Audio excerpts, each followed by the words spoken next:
Here's this tweet from another YouTuber. It says 3 incredible games for $30 is a steal, bro. So if you guys didn't know, Sonic Frontiers, Shadow Generations, and Sonic Superstars are all on sale. I think there's a bundle right now. You can get all 3 games for 30 bucks, 10 bucks a pop. Realistically, you get 4 games because you also get Sonic Generations technically. You know, this guy put out this tweet and it has 930,000 views. Oh my God. A lot of conversation around this. And just mainly, I would say, I feel like the biggest thing that is setting people off right now is that he called Frontiers an incredible game. That's kind of the big pause for discourse. It's not necessarily about Superstars or Shadow Gens. It's just about the game that we just seemingly cannot let go. For whatever reason, I don't know about you, but I'm just getting a little sick about talking about Frontiers. I'm just sick of the discourse about this game. And not that I'm sick of people discussing games that they like. That's not what I'm trying to say. What I'm trying to say is this game is just a topic of conversation too much. What is there? And here's the problem. It's that nothing new has been said about this game. No one is adding anything interesting. It feels like a lot of times to the discussion anymore. It kind of just turns into this. Yeah, on both sides. They say that there's toxic positivity and toxic negativity. I think to a lot of extents that is true. But I think it's starting to turn into like these just like personal agendas that people have with respect to Frontiers. Like if you hate the game, you're not even talking about the game in a respectful manner, or rather the fans of the game in a respectful manner. It's kind of becoming like you're personally, you know, some people are getting personally attacked because they enjoy a video game, which doesn't really make any sense to me. I just don't really care about what game someone likes or what game someone doesn't like. If you like if Sonic Boom Rise of Lyric is your favorite Sonic game, I'm not going to insult you for that.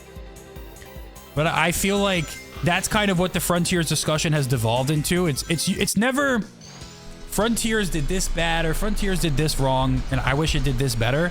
It's like these Sonic fans that like this game don't like any other games or whatever, that they don't have a taste in games, or they're this, and you're starting to attack the person that likes the game as opposed to the game in of itself.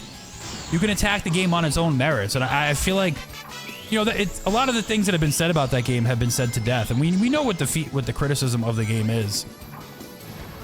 Like, I feel like the better way to go about criticizing, I mean, or really just any type of online discourse, is to just being a little bit more respectful of other people and what they think.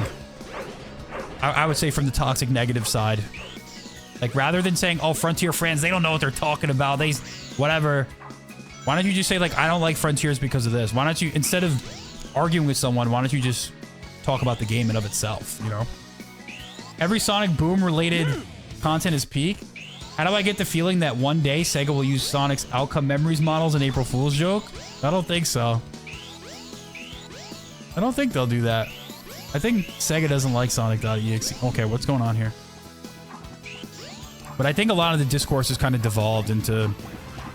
It turns into a lot of personal attacks, and it's like, you just shouldn't do that. It's like, if you want to talk about Frontiers, why don't you say something that hasn't been said already? Like, we've been... The things about this game have been said ad nauseum, and no one's really adding anything interesting to the discussion anymore. And that's not to say that, you know, there's a toxic positive fan base that won't allow any criticism of the game, and they're quick to point out the sales numbers or how it saved the series. It's kind of like the similar talking points, and kind of shut down opposing viewpoints, which I think, you know, isn't really valid either.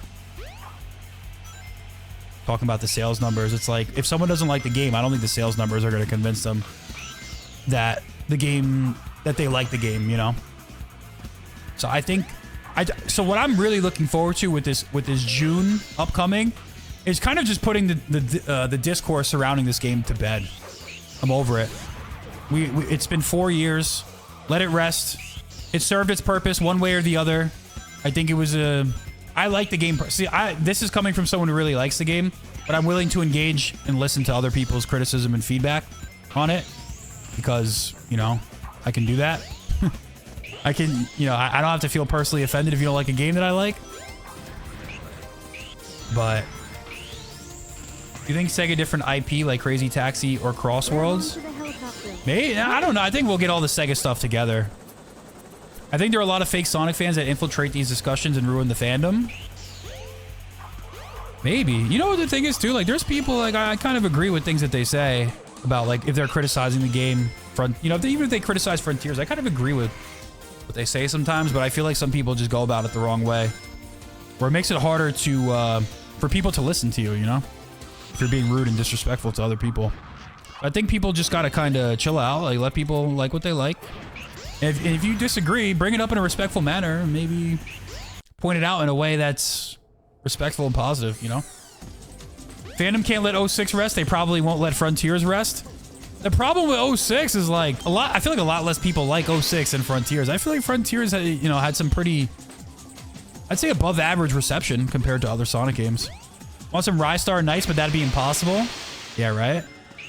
Imagine. Maybe the discourse can move on to the next Sonic game where there's actually something to talk about.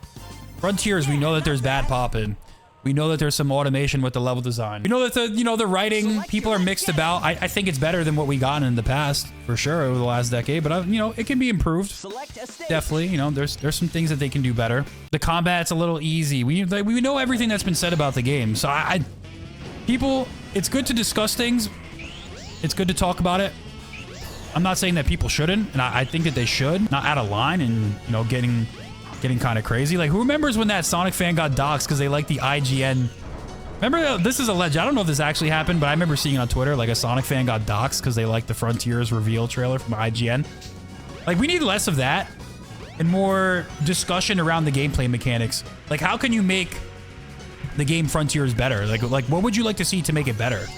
As opposed to, like, oh, if you like the game, you're an idiot. I think that's really the central point, the central message of what I'm trying to say here.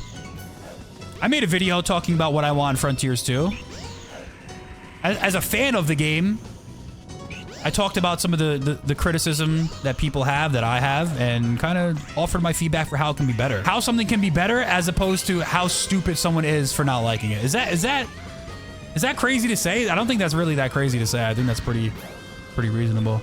I think it's like a water is wet, sky is blue, grass is green kind of take. But regardless, I feel like it needs to be said because it's been years of nonstop just seeing the same conversations over and over and over and over and over. And it getting increasingly more vitriolic and more mean-spirited and cynical. I think most fans who say things like you're stupid, like a certain game, are rage baiting. I mean, that's also true. That is kind of like a thing on the internet. Rage baiting is a thing. So it's not, you know, sometimes it's not always sincere. Someone said they want original islands in the game. Like, yeah, like that'd be cool. Like, more original islands is definitely something that would be welcome. I don't think anyone would be against that. I think, you know, reusing Chronos aesthetic multiple times, could be better. Art, even the art style direction, like people talk about that too. Like, yeah, more stylized art direction. That's fine. I think the game's not a bad looking game though. I feel like Frontiers is a great game. Not in the top 15 best Sonic games. I'm not saying it's bad. I'm saying there are better games with gameplay, soundtrack, and more. I think there's 15 Sonic games better than Frontiers. Let's get 'em. 15. Select a stage. I don't know. I like I like it a lot. I wouldn't say that there's 15 games better than it. It's actually one of my favorites, to be honest. Probably for a much different reason that most people like it. So you liked Frontiers, but you don't like the open world. And you prefer the linear stages. That's why I like the design of Frontiers. I like that they have the linear stages still in the game. I think the next Sonic game, without a doubt, needs linear stages. Or just regular stages. I mean, they don't have to be necessarily linear. They can be a little more open. I kind of like the idea of open, maybe more open stages, if that makes sense. With lots of paths, but also like really distinct variations in between the routes that you take. It would be cool, like kind of like, I mean, Dream Team has a lot of varying paths with like completely different sections of levels. They all kind of lead to the same place, but that philosophy, if it could be expanded upon, would be cool. But I do think that every Sonic game does need levels.